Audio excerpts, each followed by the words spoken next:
बाबे फरीद ने एक सोहनी मिसाल दे के अपनी एक अवस्था का जिक्र किया है। एक दिन उन्होंने इशा की नमाज नहीं पढ़ी सी।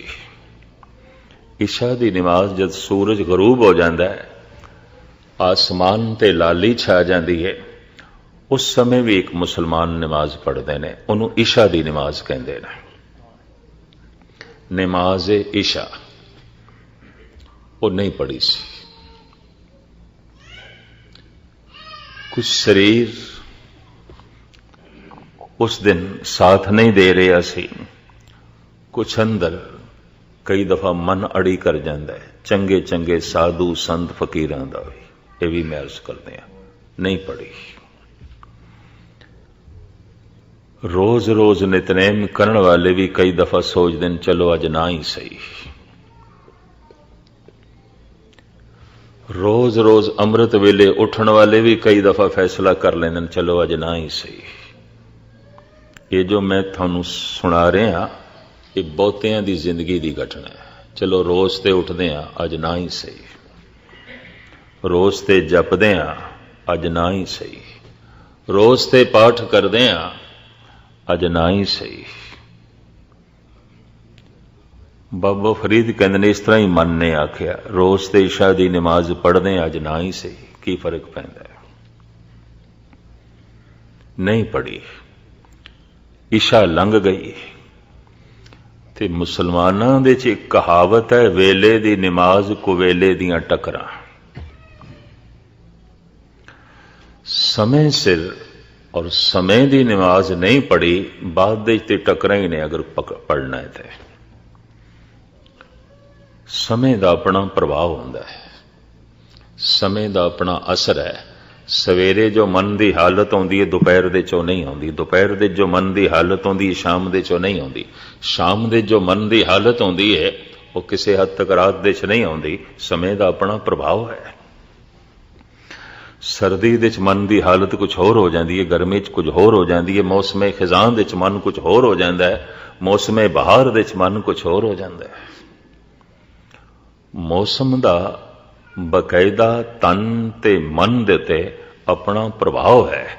इस वास्ते आदि काल तो ऋषि मुनिया ने संत जना ने ऐसा आख्या, एक ऐसा समा भी है जिन्हों ब्रह्म मुहूर्त कह सकते हैं, अलल सुबह कह सकते हैं, अमृत वेला कह सकते हैं।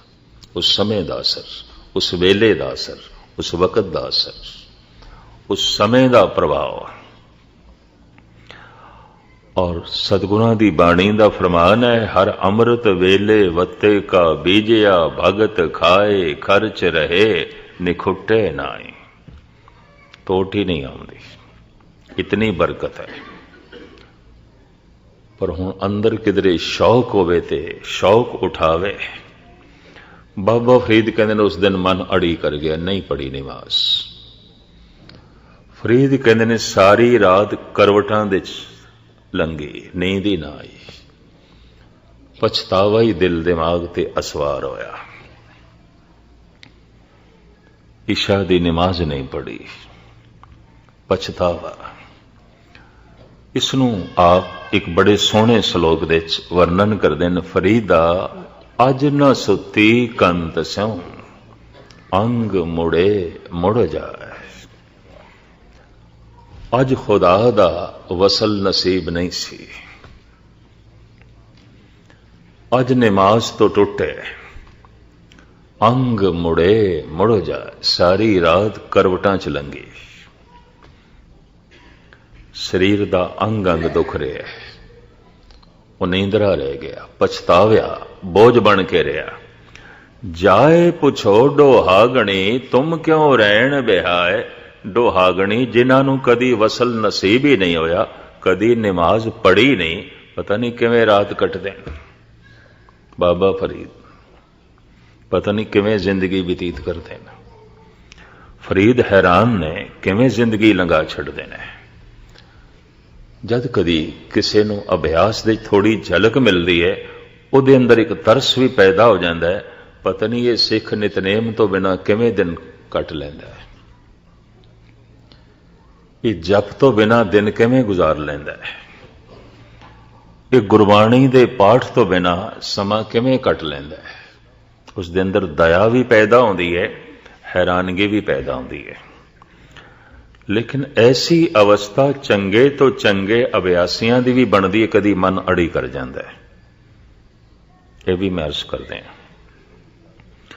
हुणे ही मैनू चाकर साहब एक गाथा सुना रहे सन कमरे विच। बाबा सुंदर सिंह अली बेग दीयां गल्लां चलियां। एक ब्रह्म ज्ञानी आत्मा जो देश की वंड तो पहले शरीर छोड़ गए सन, और वाकई भेजी हुई आत्मा जिस महल्ले चो लंघ जान मुसलमान भी सजदा करते सन, झुक जाते सन। और हर मुसलमान कहता सी जिंदगी च एक पीर देखे, जिंदगी च एक वली देखे। बेदी खानदान चों सन, अठे पैर भजन दा रूप। भजन किसनू कहते ने? बाबा सुंदर सिंह नू वेख लईए। बंदगी किसनू कहते ने? उन्हां दी तर्जे जिंदगी। ते चाकर साहब अज मैनू दस रहे सन, सुलझे विद्वान ने, जाप साहब बकायदा इन्होंने टीका ते व्याख्या बड़ी सुंदर लिखी है।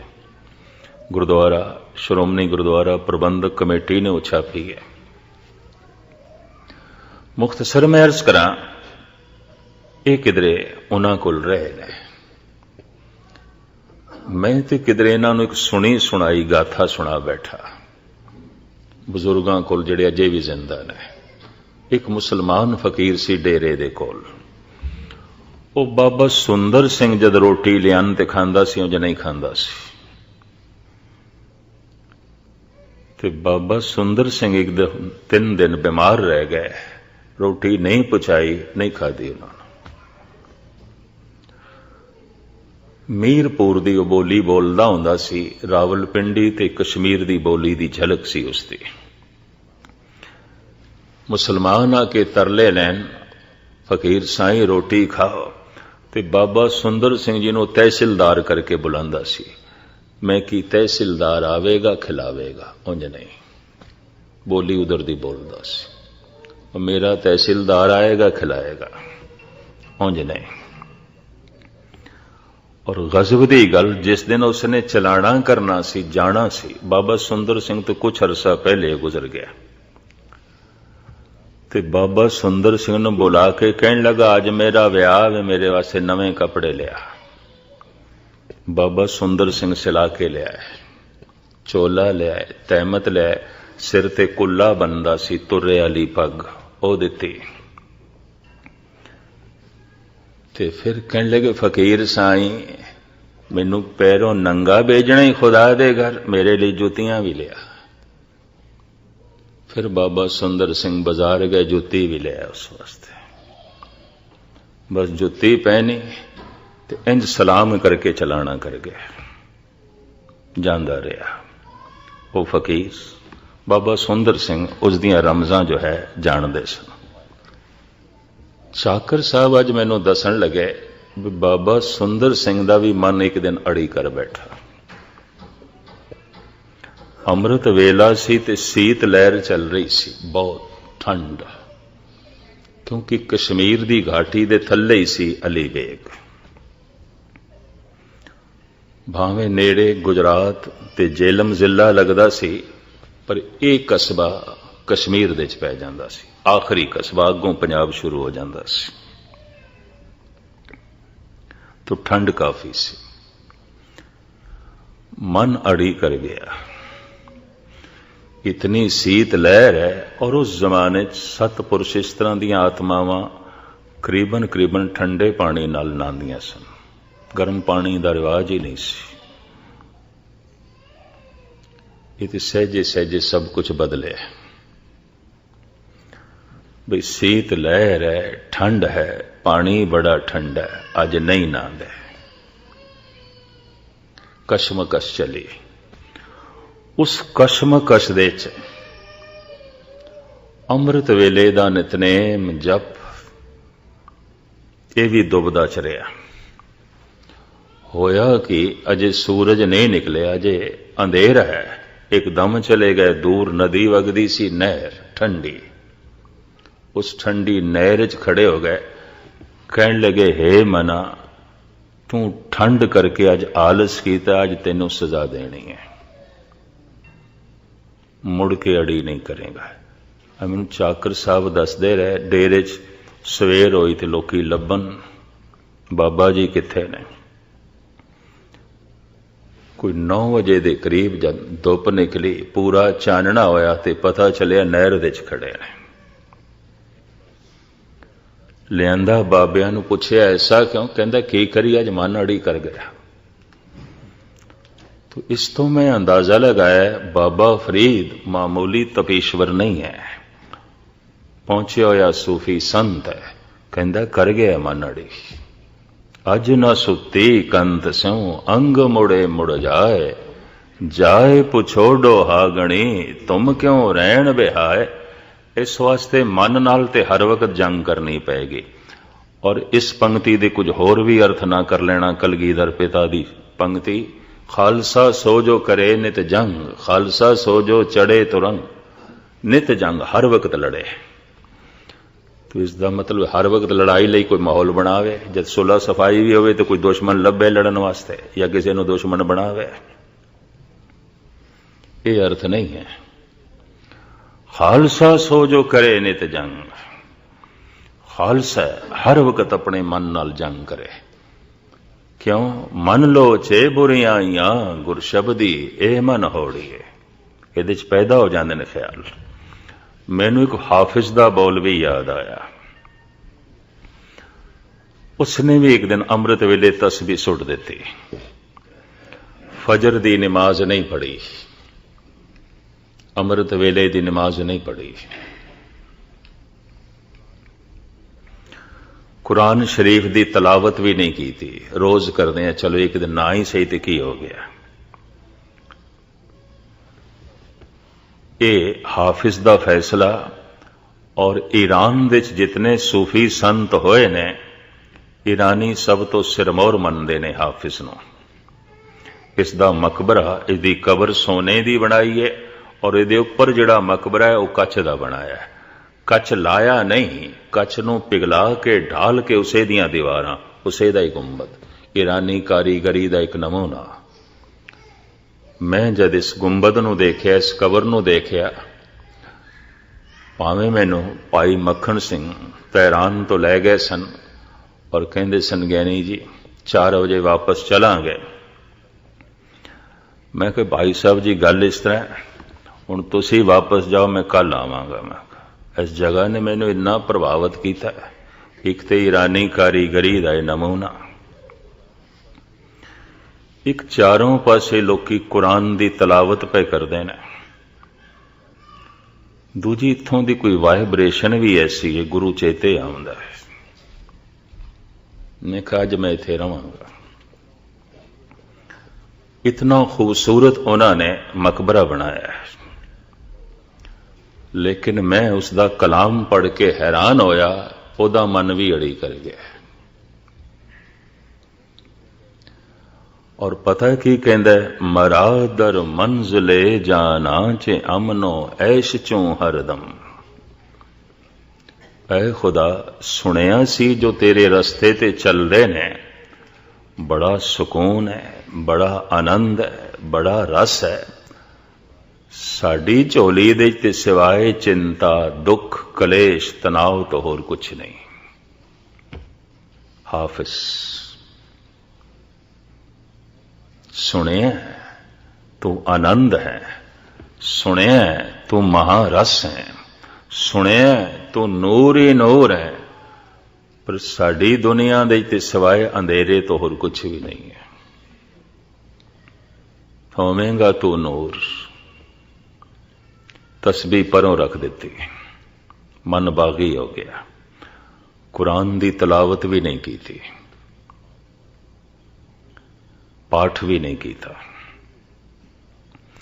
वुजू भी नहीं कीता। वुजू इन्हां दा 5 इशनाना हुंदा है, नहीं कीता।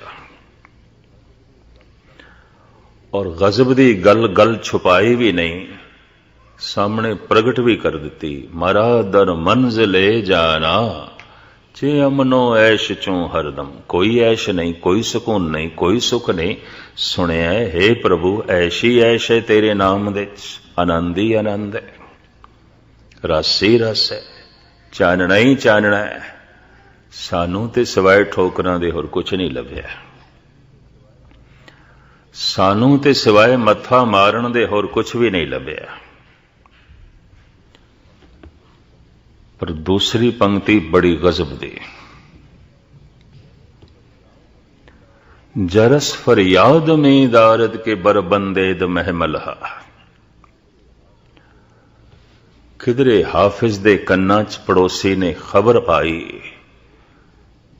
कि थोड़े पड़ोस दे परले पासे जो मुखिया रहिंदा सी चलाना कर गए, घर दे थानू याद पे कर देन। सुट्टी हुई तस्बीह हाफिज ने चुक लई, परे सुट्टी हुई कुरान शरीफ भी चुक लई, वुजू साजन लग पिया, नमाज पढ़न लग पिया। कहंदा जरस फरियाद में दारद के बरबंदेद महमलहा। मौत दा घड़ियाल वज रहा है, चल रुकदा क्यों है, किधर रस्ते च ही ना रह जाए। जिंदगी दा अंत हो जाए तो तू खुदा तक ही ना पहुंचे। मौत दे ख्याल ने फिर ये तस्बीह चुकण ते मजबूर कर दिता है, फिर कुरान शरीफ पढ़न ते मजबूर कर दिता है। फिर मैं वुजू साजे और अगां चल के कहंदा है शबे तारीक बीमे मौज गर्दा वेचो नहीं आयल, कुजादा निंदे हाले मां सुबुक सारा ने साहिल हा। कहंदा खड़ा मैं उरारां ते पारला कंडा ते मैनू दिखाई नहीं देंदा। संसार दे च मैं खड़ा, निरंकार दी ते कोई समझ कोई नहीं, कुछ भी झलक नहीं।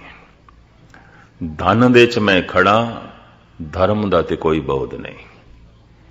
पदार्थां दे च मैं बैठा हां, परमात्मा दी ते कोई समझ नहीं।